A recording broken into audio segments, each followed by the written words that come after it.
우리에게 주신 하나님의 말씀은 욥기 34장 21절부터 37절의 말씀입니다. 구약성경 795쪽입니다. 욥기 34장 21절부터 37절의 말씀을 드라마 바이블로 낭독합니다.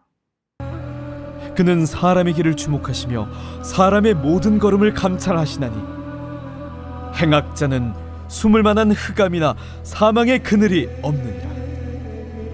하나님은 사람을 심판하시기에 오래 생각하실 것이 없으시니 세력 있는 자를 조사할 것 없이 꺾으시고 다른 사람을 세워 그를 대신하게 하시느니라. 그러므로 그는 그들의 행위를 아시고 그들을 밤사이에 뒤집어 엎어 흩으시는도다. 그들을 악한 자로 여겨 사람의 눈앞에서 치심은 그들이 그를 떠나고 그의 모든 길을 깨달아 알지 못함이라. 그들이 이와 같이 하여 가난한 자의 부르짖음이 그에게 상달하게 하며 빈궁한 사람의 부르짖음이 그에게 들리게 하느니라. 주께서 침묵하신다고 누가 그를 정죄하며 그가 얼굴을 가리신다면 누가 그를 배울 수 있으랴. 그는 민족에게나 인류에게나 동일하시니 이는 경건하지 못한 자가 권세를 잡아 백성을 올가매지 못하게 하려 하심이니라. 그대가 하나님께 아뢰기를 내가 죄를 지었사오니 다시는 범죄하지 아니하겠나이다. 내가 깨닫지 못하는 것을 내게 가르치소서. 내가 악을 행하였으나 다시는 아니하겠나이다 하였는가? 하나님께서 그대가 거절한다고 하여 그대의 뜻대로 속전을 치르시겠느냐? 그러면 그대가 스스로 택할 것이요 내가 할 것이 아니니 그대는 아는 대로 말하라. 슬기로운 자와 내 말을 듣는 지혜 있는 사람은 반드시 내게 말하기를 욥이 무식하게 말하니 그의 말이 지혜롭지 못하도다 하리라. 나는 욥이 끝까지 시험받길 원하노니 이는 그 대답이 악인과 같음이라. 그가 그의 죄에 반역을 더하며 우리와 어울려 손뼉을 치며 하나님을 거역하는 말을 많이 하는구나. 안녕하십니까? 오늘도 주님의 은혜와 평강이 예배하는 우리 모두에게 충만하기를 기원합니다. 잠시 기도하고 말씀을 나누겠습니다. 신실하신 주님, 오늘도 주님을 부르며 나아갑니다. 말씀으로 채워주시고 성령님이 예배 가운데, 기도 가운데 우리를 깨닫게 하시고 우리 마음속에 기쁨과 소망이 또 새로운 결단이 넘쳐나게 하여 주옵소서. 살아계신 예수 그리스도의 이름으로 기도드립니다. 아멘. 여러분, 욥기가 어떠신가요? 같은 주제가 반복되고 있어서 조금 힘드시지 않나 모르겠습니다. 여러분, 말씀을 잔소리처럼 들으면 더 힘듭니다. 같은 내용이라도 나를 또 한번 체크하라는 말씀으로 아멘으로 받으시면 진짜 은혜가 됩니다. 12월 안에 욥기를 마치도록 예정되어 있고 최종적으로 하나님이 욥에게 또 새 친구들에게 어떻게 말씀하시는지를 기대하며 말씀을 같이 읽어가시면 더 욥기가 기억에 많이 남을 것 같습니다. 오늘 본문에서도 욥을 향한 엘리후의 비난성 주장이 계속 이어지고 있습니다. 엘리후는 먼저 악인이 하나님의 눈을 피해 숨을 수 없다고 말합니다. 아시는 대로 지금 엘리후는 욥을 겨냥하여 말하고 있습니다. 그러므로 자신은 직접 보지 않았지만 욥이 어떤 죄를 지었고 그로 인해 욥이 이런 고통을 당하고 있는 것임을 확신하고 이야기하는 것입니다. 그동안 새 친구들이 이야기한 것과 다른 것이 무엇입니까? 똑같습니다. 이미 말씀드린 것처럼 어느 시점을 기준으로 지나치게 단정지어 단순하게 평가하면 많은 실수를 범하게 됩니다. 우리의 인생은 진행형이고 그 시점의 어느 상황이 하나님의 계획의 한 과정일 수도 있기 때문에 내 경험과 느낌으로 함부로 단정하여 말하면 곤란합니다. 그리고 사람이 하나님에 대해 이야기할 때 또 말씀을 근거로 추론하여 이야기할 때도 다 아는 것처럼 이야기하는 것은 조심해야 합니다. 왜요? 우리의 시각이 한계가 있기 때문이고 그것을 근거로 하여 단정지어 이야기하는 것은 잘못된 말을 할 수 있기 때문입니다. 사도행전 21장에 보면 예언하는 자들이 바울을 향해 예언한 내용이 있습니다. 바울을 결박하여 이방인 손에 넘겨주리라고 그들이 예언했습니다. 그러자 사람들이 뭐라고 얘기했습니까? 예루살렘으로 가지 말라고 권합니다. 그것은 분명히 바울을 사랑하는 마음으로 하는 이야기입니다. 그러나 성경을 알고 있는 우리들은 바로 판단할 수 있습니다. 아무리 바울을 사랑하는 마음으로 한 말이지만 하나님은 모든 것을 준비하시고 예루살렘에서 바울을 기다리시고 계시는데 사람들의 감정 어린 권면이 하나님과 반대됨을 우리는 직시해야 합니다. 그렇다고 예언이 잘못된 것이 아니지 않습니까? 실제로 그렇게 되었고 그것을 통해 하나님은 바울을 로마로 보내는 기회로 삼으셨습니다. 그러므로 예언하는 자도 조심해야 하는 것이 하나님이 주신 예언의 말씀에 한계에 있는 인간의 생각과 감정과 해석을 잘못 섞었을 때는 결과가 전혀 다를 수 있다는 것을 알고 예언도 겸손히 해야 하는 것입니다. 하나님이 주신 은사마저도 남보다 우월하거나 높아지려는 마음이 있다면 은사가 차라리 없는 것이 더 유익할 수도 있습니다. 이전에 욥은 하나님이 심판을 지체하고 계신다고 말한 반면 지금 엘리후는 심판이 신속히 이루어진다고 말합니다. 어느 것이 맞습니까? 어느 것이 맞다라고 말할 수 없는 것입니다.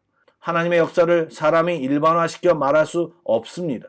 하나님의 뜻에 따라 하나님은 지체할 수도 있고 빨리 처리할 수도 있는 것입니다. 그런데 엘리후는 하나님의 심판이 신속히 이루어진다고 단정지어 이야기합니다. 절대적이지 않은데도 그것이 맞다고만 말한다면 맞는 말이 아니고 잘못된 추론입니다. 또 하나님께서 우리 모든 사람을 주목하시고 모든 걸음을 감찰하신다고 엘리후가 말했는데 그 말 자체는 틀린 말이 아닙니다. 성경에 기록된 말씀입니다. 그러나 하나님이 우리를 심판을 목적으로 바라보고 주목하시는 것은 아닙니다. 우리 하나님은 인격적인 하나님이십니다.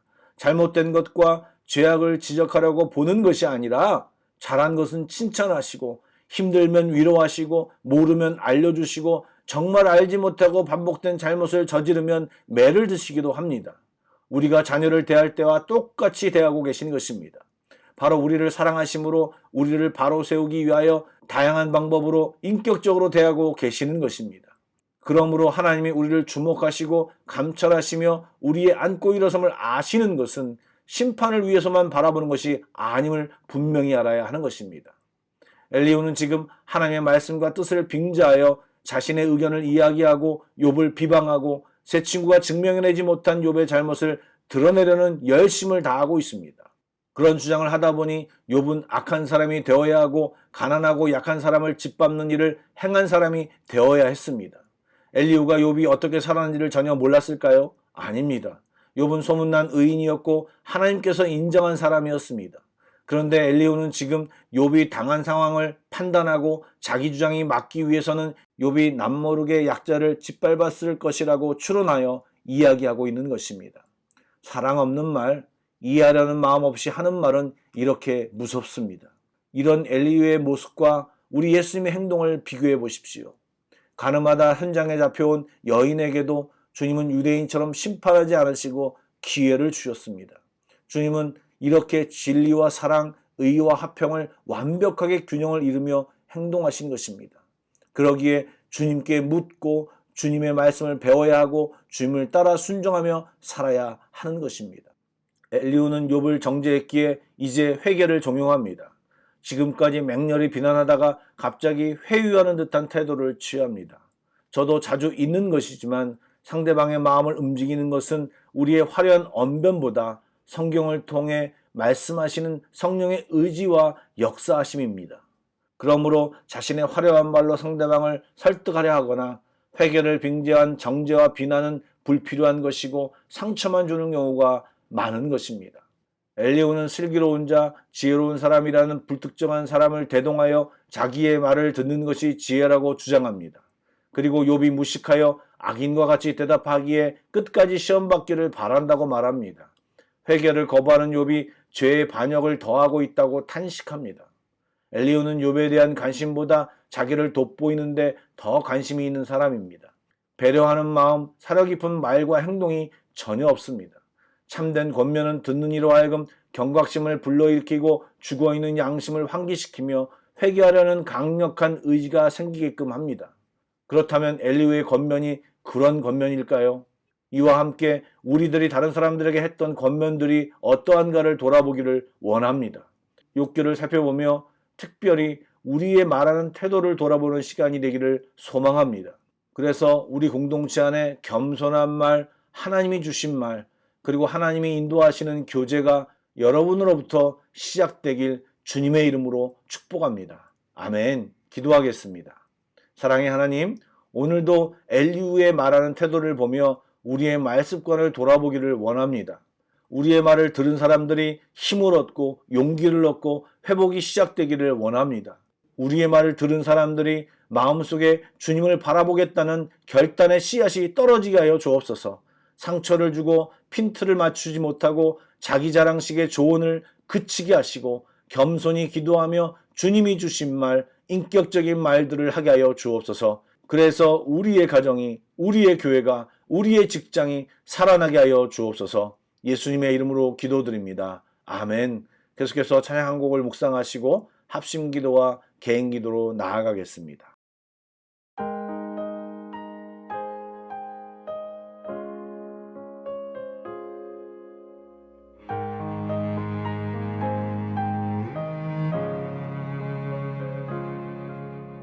주님의 마음을 본받는 자, 그 맘에 평강이 찾아오면 험악한 세상을 이길 힘이 하늘로부터 임함이로다.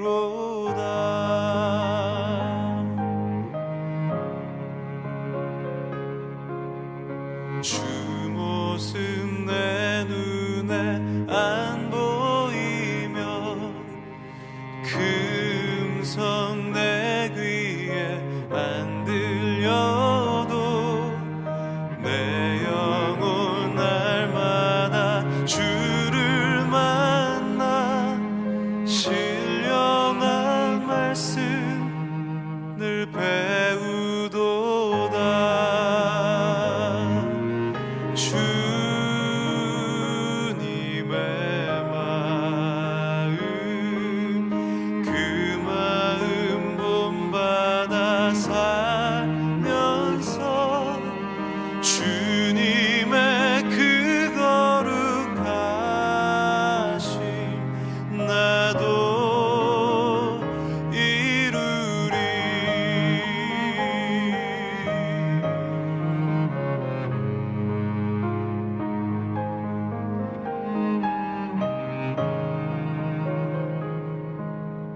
가는 길 거칠고 험하여도 내 맘에 불평이 없어짐은 십자가 고난을 이겨내신 주님의 마음 본받음이라.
주 찬양하리.